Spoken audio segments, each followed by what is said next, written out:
Quelques jours après la reine Elisabeth II, le président des États-Unis et son épouse.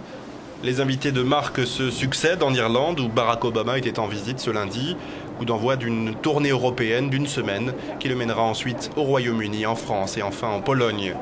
Le président américain, qui s'est brièvement entretenu avec le Premier ministre Enda Kenny, a tenu à rappeler le soutien inconditionnel des États-Unis à ce pays qui, en novembre dernier, a dû recourir au soutien financier de l'Union européenne et du FMI.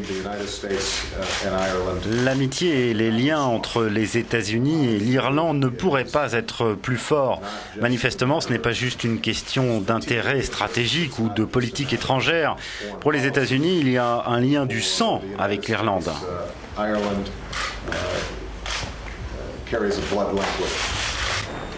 Une journée marathon qui avait démarré par une rencontre avec son homologue irlandaise Mary McAleese, aux côtés de laquelle il a symboliquement planté un arbre dans sa résidence officielle.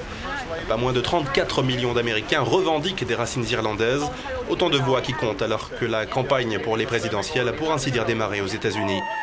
Point d'orgue de cette journée, une visite très symbolique dans le petit village de Moneygall. Symbolique parce que l'un de ses aïeux, son arrière-arrière-arrière-grand-père, en était originaire. Une bourgade d'à peine 300 âmes où il a pu rencontrer l'un de ses cousins éloignés côté maternel dans un pub. Cousin qui devrait figurer d'ailleurs dans les clips de campagne prévus pour les prochaines semaines aux États-Unis.